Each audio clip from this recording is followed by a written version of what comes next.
Hello everyone, welcome to another episode of the Lowdown. I'm Judith Offenberg, I'm your host for today, and it is my honor to be joined by Israeli Government Spokesperson Eylon Levy today. Hello, Judith. Hi, how are you today? Alright, it's a difficult period, but we're powering through. Amazing. So let's jump right into the first question. We are almost exactly 5 months after October 7th, and the first question I want to ask you, what is the prevailing mindset in Israel right now? You know, around the whole world, time has moved on and people have forgotten about October 7th, forgotten about the hostages. But in Israel, for everyone, it's still very much October 7th. We're still very much in the trauma with 134 hostages still trapped in Gaza. Dozens of them are dead already. We are still in this moment. And after a year of very painful political polarization in Israel, it was a nasty year. The mood in the country was really toxic. There really is this powerful sense of unity in the country and purpose, collective and individual purpose, where people agree that 3 things have to be done. These are the 3 goals that Israel has set itself in this war that Hamas declared. Bringing down Hamas, bringing back the hostages, and making sure that Gaza can never pose a threat to Israel again.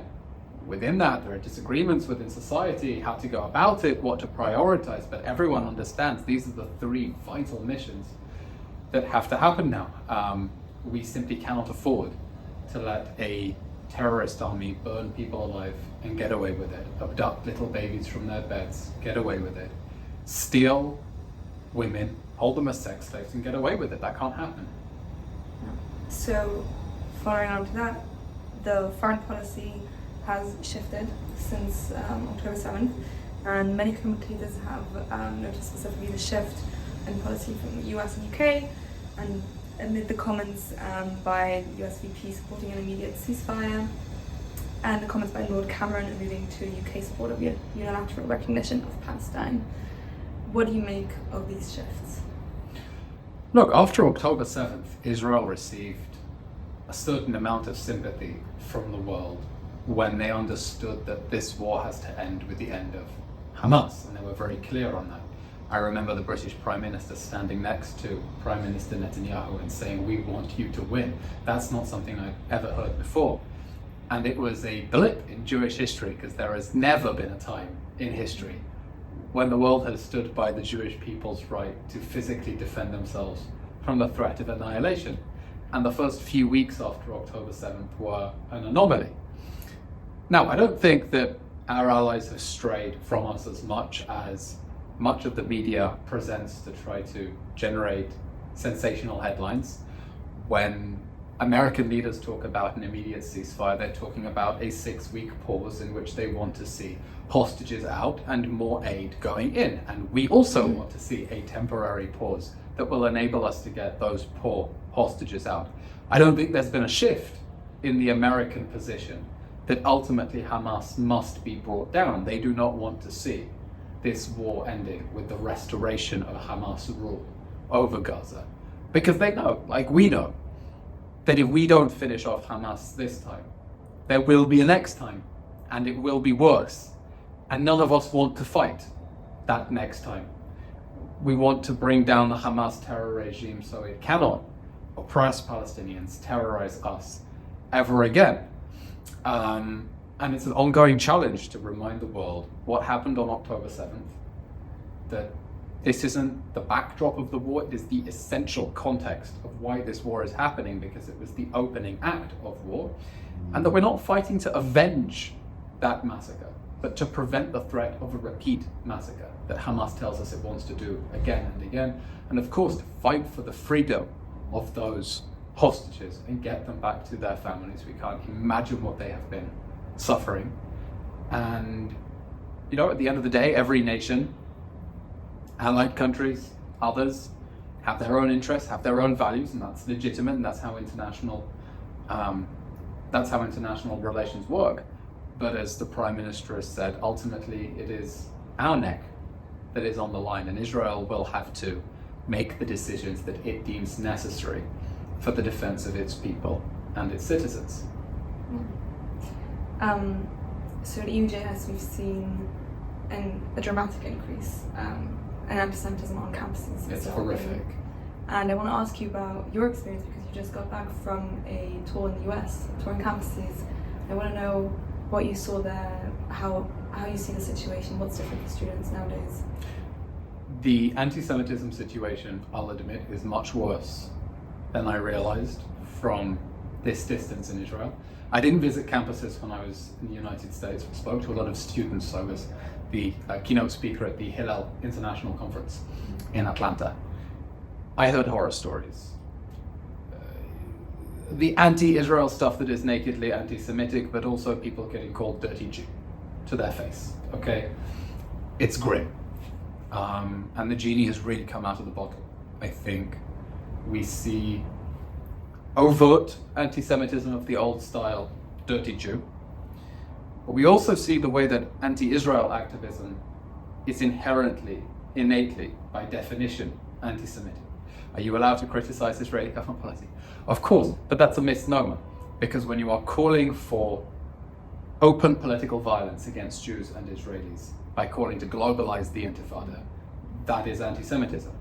When you take all the problems in the world and say Israel is to blame for all of them, because Palestine is a climate justice cause, and a social justice cause, and an LGBT justice cause, and a labor rights cause, and a black rights cause, and everything else, you fall into the same pattern of saying the Jews are responsible for all the problems in the world, and all we have to do is solve the Jewish problem, and everything else in the world will fall into place. And then, of course, we have the classically anti-Semitic pattern of taking a country's own problems and projecting them onto the Jews. If in the past the Jews were, wider society was capitalist, the Jews were cast as communists. They're communist capitalists. And now we're seeing the same thing. Countries where people feel profound guilt over their country's own colonial past. Take Israel, a multicultural, multi-ethnic country, where they scattered, dispersed, and persecuted people who returned to their ancient homeland, and choose to tell that as a story of colonialism in order to try to scapegoat the Jews for what they see as the founding original sins of their own societies.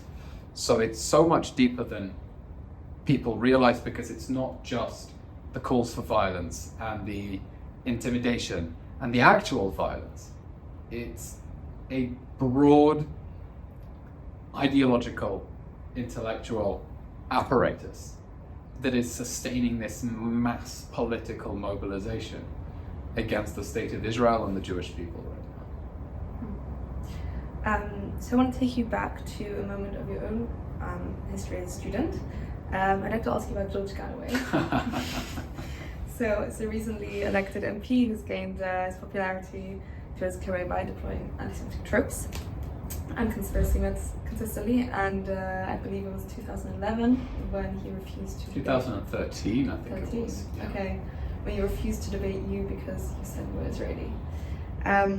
He's now elected again as an MP in the UK. What's your take on him? That he's an odious man who has been peddling the worst October 7th denialism while glorifying Hamas and the most violent and repulsive forms of Palestinian nationalism.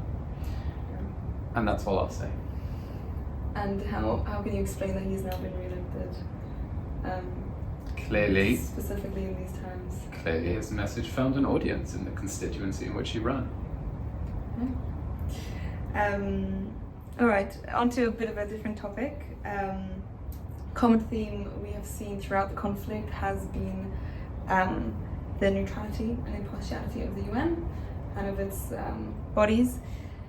What neutrality and what impartiality? Right. How would you assess the UN as a whole? Clearly there are certain bodies, elements of the UN which are broken, and which ones aren't, would you say? By and large, UN agencies and officials have been running interference for Hamas in this war.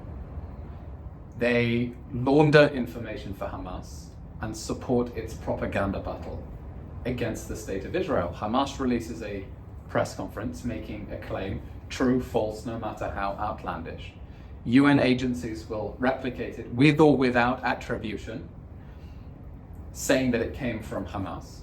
And it doesn't matter whether they even put a disclaimer at the bottom saying we haven't verified these figures. As far as the media are then concerned, well, they're credible enough for the UN to have reported them.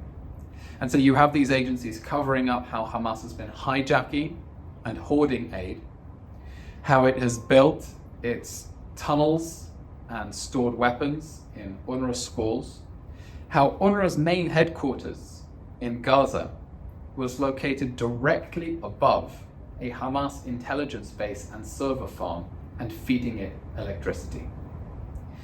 And so we find UNRWA that throughout this war had been in a battle to try to save Hamas from the consequence of the war it started, now trying to save itself. UN agencies accusing Israel of not facilitating aid deliveries into northern Gaza. The large majority of aid convoys into northern Gaza over recent weeks have been private sector, coordinated by Israel with Gazan business people on the ground. So they want you to think that aid isn't getting into northern Gaza because it isn't going through the United Nations. Unfortunately, in this horrific situation we find ourselves in, an end to the war means leaving Hamas standing on its feet, free to regroup, rearm, plot another October 7th massacre, and the worst thing of all, thinking that it can do so with the backing of the international community, because if it attacks, people will say that Israel has no right to defend itself, and so it will feel emboldened. And you see, by the way, certain UN officials who have outright been running interference for Hamas, and they then get quoted as the UN. Take Francesca Albanese, the special rapporteur for the occupied Palestinian territories, they call it, who denied that October 7th was an anti-Semitic massacre, who put out this awful patronizing post on International Women's Day saying to Israeli women, I hope you realize what you have become, dears. Can you be more patronizing, more condescending? I think, not to mansplain, Israeli women know exactly what they are fighting for, and that is to save their sisters who are being raped in the Hamas terror dungeons, and their consciences are clean.